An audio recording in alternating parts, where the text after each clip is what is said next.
Hello friends and welcome to my channel statistics for all. इस video में हम mean के बारे में पढ़ेंगे कि अरिथमेटिक मीन क्या होता है, इसका कंसेप्ट क्या है और इसके तीनों methods direct method, assume mean method and step division method को वन बाय वन पढ़ेंगे फॉर ओनली डिस्क्रीट सीरीज़। इस वीडियो में मैंने सिर्फ डिस्क्रीट डेटा सीरीज़ के लिए मीन कैसे निकाला जाता है वही समझाया है। कंटिन्यूस डेटा सीरीज़ के लिए एक अलग वीडियो है। Okay, so let's start it. First of all, what is arithmetic mean? Arithmetic mean मतलब एक ऐसी एवरेज वैल्यू जो हमारे पूरे डेटा सेट की एक शॉर्ट समरी प्रेजेंट करती है, जिसे देखकर रीडर को ये पता चलता है कि ये डेटा में जितनी भी वैल्यूज़ दी हुई है वो सभी उस एवरेज वैल्यू के आसपास ही घूम रही है, उस एक एवरेज वैल्यू के आसपास ही घूम रही है।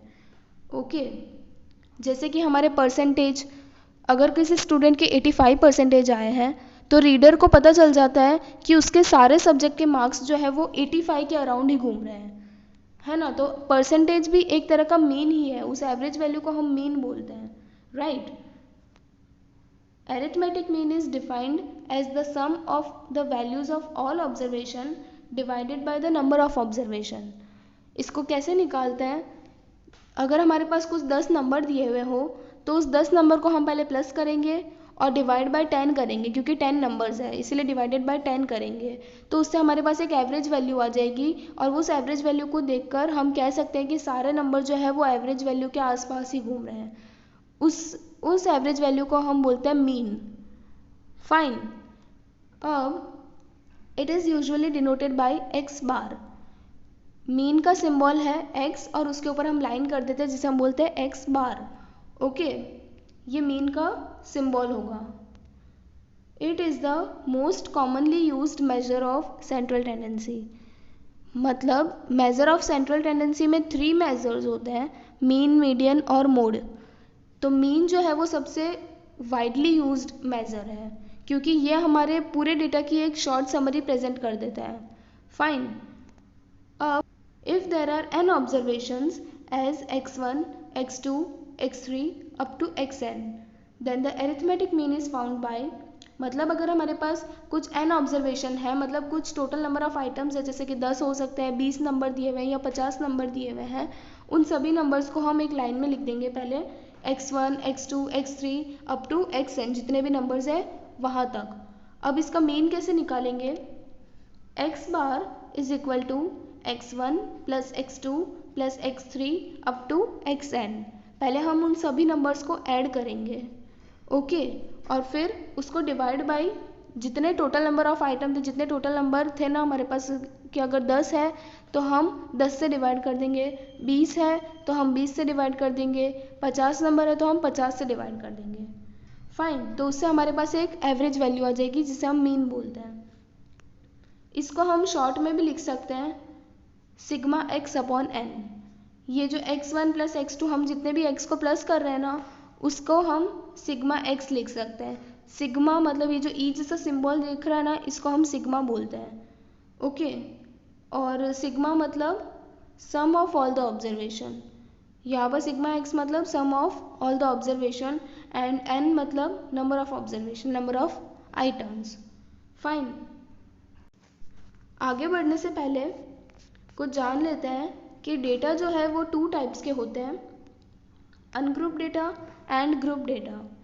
तो अनग्रुप डेटा के लिए, अनग्रुप डेटा कौन सा होता है? जिसमें सिर्फ हमारे पास कुछ नंबर्स दिए हुए होते हैं, जैसे कि 10 नंबर दिए हुए हैं या 50 नंबर या 100 नंबर दिए हुए हैं और उसके लिए हम मीन निकाल रहे हैं। उसका मीन अभी जो हमने फॉर्मूला सीखी थी सिग्मा x अपॉन n, उस तरह से निकाल सकते हैं। लेकिन ग्रुप डेटा में हमारे पास नंबर्स के साथ साथ उनकी फ्रीक्वेंसीज भी दी हुई होती हैं। मतलब आपके पास क्वेश्चन में x और f 2 कॉलम दी हुई रहेगी और उसके लिए आपको मीन फाइंड करना होगा, ओके। अब जो वो ऑब्जर्वेशन होंगे वो डिस्क्रीट भी हो सकते हैं और कंटिन्यूस भी हो सकते हैं। तो ग्रुप डेटा को हम फिर से डिवाइड कर सकते हैं, discrete group data and continuous group data. लेकिन इस वीडियो में मैंने सिर्फ डिस्क्रीट ग्रुप डेटा का ही मीन निकालना सिखाया है। कंटिन्यूस ग्रुप डेटा के लिए अलग से वीडियो बनाया है, आप चाहे तो कंटिन्यूस के लिए उस वीडियो में जाके सीख सकते हैं। उस वीडियो की लिंक मैंने डिस्क्रिप्शन बॉक्स में दे दी है। Fine. Now, there are three methods for calculating mean. First is direct method, second is assume mean method, step deviation method. हम तीनों ही सबसे पहले डायरेक्ट मेथड से मीन कैसे निकालते हैं वो देखते हैं. Okay, in direct method frequency against each observation that is f is multiplied by the value of the observation that is x. Question में हमारे पास यहाँ पर दो कॉलम दी हुई रहेगी, एक x की मतलब ऑब्जर्वेशन और दूसरी उसके फ्रीक्वेंसी मतलब f की कॉलम दी हुई रहेगी. ओके, तो डायरेक्ट मेथड से निकालने के लिए हम एक तीसरी कॉलम निकालेंगे जिसमें हम x और f को मल्टीप्लाई करेंगे सभी सारी ही रोज़ में, मतलब f इंटू एक्स की एक नई कॉलम बनेगी. Fine, the values so obtained are summed up and divided by the total number of frequencies. मतलब ये जो एफ एक्स की जो कॉलम बनाएंगे उसका हम उस कॉलम का हम टोटल निकालेंगे जिसको बोलेंगे सिग्मा एफ एक्स, और उस सिग्मा एफ एक्स को हम हमारे टोटल फ्रीक्वेंसीज से डिवाइड करेंगे जिससे हमारे पास मीन की वैल्यू आ जाएगी. अब सिम्बॉलिकली इसको कैसे लिखते हैं, तो x bar is equal to sigma f x upon sigma f. Sigma F मतलब जो कैपिटल एन होता है वो सिग्मा एफ ही होता है यहाँ पर, total number of frequencies. Fine, तो अब इसका एक एग्जाम्पल देख लेते हैं. Question, in a city price of a particular product varies from one shop to another. The information which is given below and find the mean for the price of that product. यहाँ पर हमारे पास दिया हुआ है कि एक product की अलग अलग शॉप में अलग अलग प्राइस ली जाती है.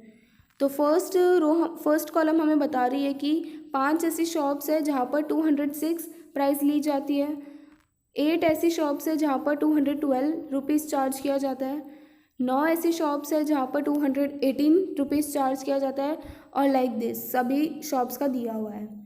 तो सबसे पहले आंसर में हम यहाँ पर रो में दिया हुआ है, हम इसको कॉलम में लिख देंगे प्राइस और नंबर ऑफ़ शॉप्स. यहाँ पर प्राइस जो है हमारी एक्स की कॉलम होगी क्योंकि ऑब्जर्वेशंस हैं, और नंबर ऑफ़ शॉप्स जो है वो फ्रीक्वेंसी है इसलिए एफ़ की कॉलम होगी. डायरेक्ट मेथड से निकालने के लिए हम तीसरी कॉलम बनाएंगे एफ़ इंटू एक्स की. तो तीसरी कॉलम बनाई है. फर्स्ट हमारा एक्स 206 है और एफ़ 5 है, तो 206 into 5 will give 1012 multiply by 8 will give. Then third में 218 multiplied by 9 will give 1962. Then 220 multiplied by 14 will give 3080. Next 224 multiplied by 3 will give 672. And last में 230 मल्टीप्लाई बाय 1 इज 230. ये हमने f into x की column बना ली है. अब next step हमारा इस कॉलम का हम टोटल निकालेंगे, मतलब सिग्मा एफ एक्स निकालेंगे. इन सभी वैल्यूज़ को हम प्लस कर देंगे तो हमारा सिग्मा एफ एक्स आएगा 8670. ओके, इसके बाद हम जो हमारी फ्रीक्वेंसी की कॉलम है नंबर ऑफ़ शॉप्स उसका भी टोटल निकाल देंगे. Sigma f is equal to 40. यहाँ पर 40 शॉप्स हैं हमारे पास, राइट. अब इसके लिए हम मीन निकालते हैं, तो फॉर्मूला लिखेंगे mean is equal to x bar is equal to sigma f x upon sigma f. अब सिग्मा एफ एक्स और सिग्मा एफ हमारे पास दोनों ही वैल्यू है, तो वैल्यू पुट करके हम मीन की वैल्यू डायरेक्ट निकाल देते हैं. सिग्मा एफ एक्स की वैल्यू है 8670 डिवाइडेड बाय सिग्मा एफ है हमारा 40, राइट. अब इसको डिवाइड करेंगे तो हमारा आएगा 216.75. ये हमारी मीन की वैल्यू आ गई है. ओके, यहाँ पर ये थी हमारी डायरेक्ट मेथड. डायरेक्ट मेथड से हम इस तरह एफ एक्स की कॉलम निकाल के मीन निकाल सकते हैं. अब नेक्स्ट हम अज्यूम मीन के बारे में पढ़ेंगे. अज्यूम मीन में फर्स्ट स्टेप होगा हमारा in this method you assume a particular figure in the data as the arithmetic mean. मतलब जो एक्स की कॉलम होगी उसमें से हम कोई भी एक नंबर को सिलेक्ट करेंगे जिसको हम नाम देंगे ए मतलब अज्यूम्ड मीन. ओके, फिर नेक्स्ट स्टेप जो हमारा होगा then you may take deviation of the said assume mean from each of the observation. मतलब हम x माइनस ए की एक कॉलम बनाएंगे जिसको हम नाम देंगे d। d is equal to x minus A. Okay, अब multiply each deviation that is d by the frequency f। मतलब हमने जो d निकाला अभी x माइनस ए करके, उसको वो वाली कॉलम को हम फ्रीक्वेंसी की कॉलम के साथ मल्टीप्लाई करेंगे, तो हमारी एक चौथी कॉलम यहाँ पे बनेगी जो होगी f इंटू डी की कॉलम। ओके, फिर इस कॉलम का हम टोटल ले लेंगे, take the sum of F D. हम सिग्मा एफ डी फाइंड कर लेंगे और उसके बाद हम निकालेंगे sigma F D upon sigma F. Right, sigma F D तो हमने ऊपर वाले स्टेप में निकाल लेंगे और सिग्मा एफ मतलब फ्रीक्वेंसीज का टोटल।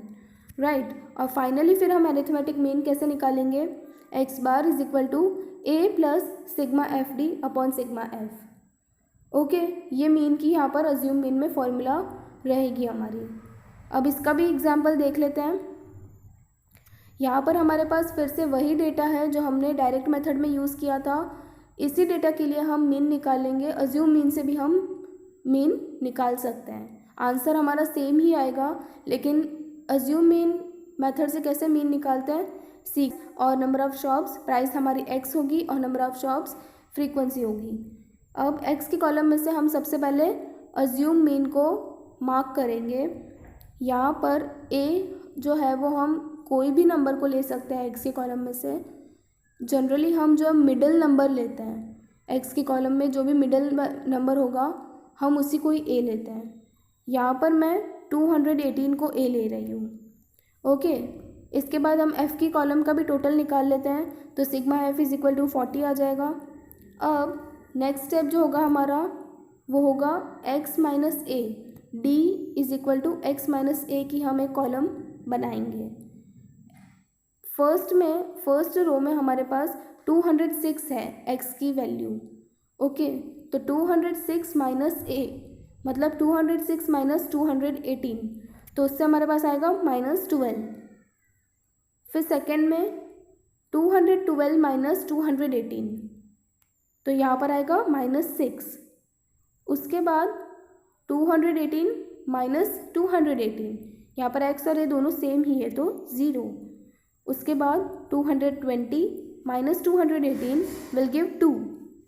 फिर 224 minus 218 will give 6। Next 230 minus 218 will give 12। Okay, d निकल चुका है, d की कॉलम निकल चुकी है। अब एक और कॉलम बनाएंगे f इंटू डी। फाइन, अब फ्रीक्वेंसी और d को मल्टीप्लाई करेंगे। फर्स्ट रो में फ्रीक्वेंसी 5 और d जो है -12, तो 5 इंटू -12 विल गिव -16। फिर next 8 multiply by -6 will give -48। Then next 9 multiply by 0 will give 0। and next 14 multiply 2 is 28, next 3 multiply 6 is 18 and last 1 multiply 12 is 12। F D की column निकाल ली। अब इस एफ इंटू डी का हम total निकाल लेंगे। Sigma F D is equal to -50 आएगा। हमारा टोटल माइनस में भी आएगा, नो प्रॉब्लम, क्योंकि हमने ए जो है वो छोटा सिलेक्ट किया था। अगर हम ए की वैल्यू 220 या 224 सिलेक्ट करते तो डी की वैल्यू शायद माइनस में नहीं आती, सिग्मा एफ डी की वैल्यू माइनस में नहीं आती। ओके, अब हम मीन निकालेंगे। फॉर्मूला लिखेंगे पहले, X bar is equal to A plus sigma F D upon sigma F. यहाँ पर हमारे पास ए की वैल्यू भी है, सिग्मा एफ डी भी है और सिग्मा एफ की वैल्यू तीनों ही दी हुई है, तो हम डायरेक्टली वैल्यूज़ पुट करके आंसर निकाल लेंगे। ए है हमारा 218 प्लस सिग्मा एफ डी की वैल्यू -50 और अपॉन सिग्मा एफ की वैल्यू 40। वैल्यूज़ पुट कर दिए, अब इसको कैलकुलेट करेंगे। 218 प्लस -50 अपॉन -40 होगा हमारा -1.25। ओके, और नाउ 218 प्लस -1.25, ये प्लस माइनस माइनस हो जाएगा, इसलिए 218 माइनस 1.25 विल गिव 216.75। सी हमारा मीन वापस से वही आया जो डायरेक्ट मेथड में आया था। मेथड चेंज होने से मीन में फ़र्क नहीं आता है, आंसर सेम ही रहता है चाहे हम कोई भी मेथड यूज़ करें। तीनों में से कोई भी मेथड यूज़ करेंगे मीन की वैल्यू हमेशा सेम ही आएगी। तो एग्ज़ाम में आपको जो भी मेथड पूछी जाए आप कोई भी मेथड अप्लाई करके मीन की वैल्यू फाइंड कर सकते हो। यहाँ पर हमारा अज्यूम मीन कंप्लीट होता है। अब नेक्स्ट हम स्टेप डिविएशन मेथड सीखेंगे, right. Step deviation method, in this method the deviations d are divided by the common factor c।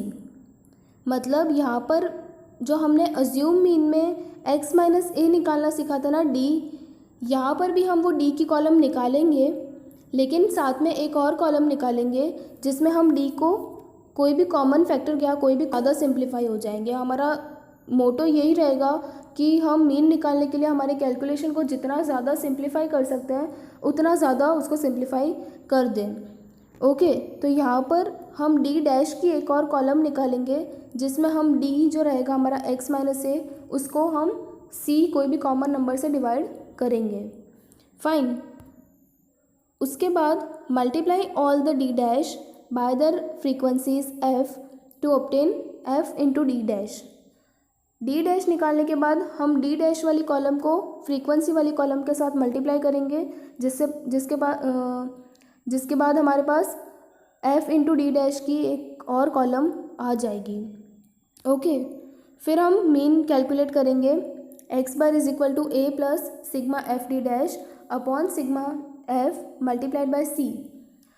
Assume mean में हम c मल्टीप्लाई नहीं करते थे लेकिन स्टेप डिविएशन में हम c मल्टीप्लाई करेंगे क्योंकि टेबल में हमने c से डिवाइड भी किया था d को, इसलिए हम फॉर्मूला में फिर से उसको मल्टीप्लाई कर देंगे ताकि उसका जो इफ़ेक्ट है वो न्यूट्रलाइज हो जाए। ओके, तो इसका भी एग्जांपल देख लेते हैं। हमारे पास फिर से वही डेटा है, उसी डेटा के लिए हम स्टेप डिविएशन मेथड से भी मीन निकालेंगे। मीन फिर से वही आएगा, मेथड से मीन में फ़र्क नहीं पड़ेगा, राइट। तो इस डेटा को प्राइस और नंबर ऑफ़ शॉप वाले डेटा को हम फिर से कॉलम में लिख देते हैं। पहले प्राइस हमारा x होगा और नंबर ऑफ़ शॉप्स फ्रीक्वेंसी होंगे। सबसे पहले हम a अज्यूम करेंगे जैसे हमने अज्यूम मीन में किया था, उसी तरह से यहाँ पर भी सबसे पहले a को अज्यूम किया जाएगा। फिर से यहाँ पर मैं 218 को ही a अज्यूम करेंगे। ओके, उसके बाद d की कॉलम निकालेंगे x माइनस ए। फाइन, तो पहला जो हमारा x है वो 206 है, तो 206 minus 218 will give minus 12, 212 minus 218 will give minus 6, 218 minus 218 will give 0 and 220 minus 218 will give 2, 224 minus 218 is equal to 6 and 230 minus 218 is 12, right. d निकल चुका है। अब नेक्स्ट स्टेप हम करेंगे d डैश। d डैश कैसे निकालेंगे? d अपॉन c, कोई भी हमें कॉमन नंबर लेना है इन सभी d में जिससे हमें उस नंबर से डिवाइड कर सके। अगर हम d की सारी वैल्यूज़ को देखें तो हमें पता चलता है कि d की सारी वैल्यूज़ जो है यहाँ पे 2 के मल्टीपल्स हैं, होगा ना। हम उसको 2 ले लें, मतलब इन सभी को हम 2 से डिवाइड कर दें जिससे हमारा कैलकुलेशन ज़्यादा सिंपल हो जाएगा, राइट। तो c की वैल्यू 2 लेंगे। अब फर्स्ट d हमारा -12 है, तो -12 divided by 2 will give -6। Second में -6 divide by 2 will give -3। Third 0 divide by 2 is 0। Then next 2 divide by 2 is 1 and next 6 divided by 2 is 3 and last 12 divided by 2 will give 6। d dash की column निकल गई है। अब इस d dash को हम frequency के साथ मल्टीप्लाई करेंगे, f इंटू डी डैश की कॉलम बनाएंगे, राइट। फर्स्ट हमारा f 5 है और d डैश -6 है, तो 5 मल्टीप्लाई -6 विल गिव -30। सेकेंड में 8 multiply bye -3 will give -24। Third 9 multiply 0 is 0। Fourth 14 multiply by 1 is 14। Next 3 multiply 3 is 9 and next 1 multiply 6 is 6। F D dash की column निकल गई। अब इसका टोटल निकालेंगे ये कॉलम का, तो सिग्मा एफ डी डैश आएगा वहाँ पर इज इक्वल टू आएगा हमारे पास -25। माइनस में वैल्यू आ सकती है टोटल में, कोई प्रॉब्लम नहीं है, क्योंकि हमने ए छोटा ज्यूम किया था, हमारी सिग्मा एफ डी डैश की वैल्यू माइनस में आ सकती है, राइट। अब हम मीन फाइंड करेंगे, फॉर्मूला लिखेंगे X bar is equal to A plus sigma F D dash upon sigma F multiplied by C. Fine, A है हमारे पास 218, फिर sigma D F D dash की वैल्यू है -25 और सिग्मा एफ हमारा 40 है और सी हमारा 2 है। हमारे पास सभी वैल्यूज़ हैं, हम इन सभी को फॉर्मूला में पुट करके आंसर निकाल लेते हैं। ओके, ये वैल्यूज़ पुट कर ली है। अब नेक्स्ट स्टेप में -25 डिवाइड बाय 40 हमारा आएगा -0.625, तो पहले उसकी वैल्यू निकाल के बाकी सब एज इट इज़ लिख दिया। अब -0.625 मल्टीप्लाइड बाय 2 करेंगे पहले, तो आएगा -1.25। अब यहाँ पर 218 प्लस -1.25 प्लस माइनस माइनस हो जाएगा, तो 218 माइनस 1.25 विल गिव 216। हमारा वही आया है 216, हमारी मीन की वैल्यू कभी चेंज नहीं होती है। फाइन, तो स्टेप डिविजन मेथड भी यहाँ कंप्लीट होती है। तो अगर आपने मेरे वीडियो को अभी तक सब्सक्राइब नहीं किया है तो आप जल्दी से इसे सब्सक्राइब करें। अगर आपको इस वीडियो में कोई भी डाउट है तो आप नीचे कमेंट बॉक्स में मुझे पूछ सकते हैं, राइट। और अगर आप मेरे वीडियो को लाइक भी ज़रूर करें। Thank you.